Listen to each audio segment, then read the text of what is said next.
여러분 안녕하십니까? MBC 뉴스 특보입니다. 내란 우두머리 혐의의 피의자 윤석열 대통령에 대한 체포영장이 발부된 가운데 공수처가 언제 영장을 집행할지 관심이 쏠리고 있습니다. 공수처에 나가 있는 취재기자 연결하겠습니다.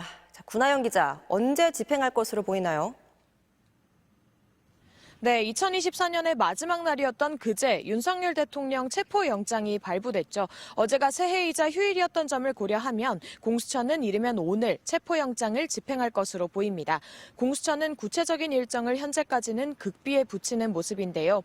어제 공수처 관계자는 충돌 등 불상사가 생기지 않는 게 일단 가장 중요하다는 정도의 원론적인 설명을 내놓기도 했습니다. 이번 체포영장은 오는 6일 월요일까지 집행할 수 있습니다. 크게 보면 두 가지 가능성이 있는데요. 교통 통제 등이 수월하고 공수처 건물 자체를 비울 수 있는 휴일이 우선 고려될 수 있습니다.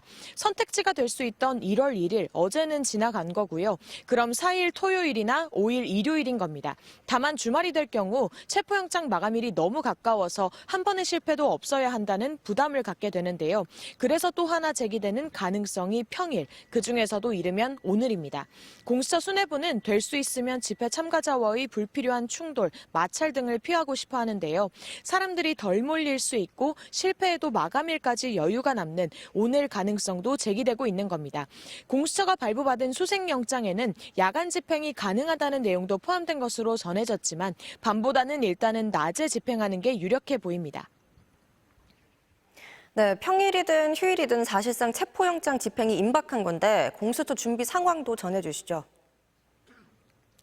네, 공수처 수사팀은 새해 첫날 휴일인 어제 정부 과천청사에서 윤 대통령 조사를 준비하며 보냈습니다. 법원이 윤 대통령 영장을 발부하면서 경호처의 방어 논리를 깨뜨렸다는 소식을 어제 전해드렸는데요. 이에 대해서도 고무적인 반응입니다.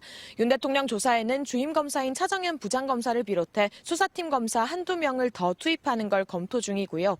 수백 페이지 분량의 질문지를 보완하며 대면 조사에 대비하고 있습니다.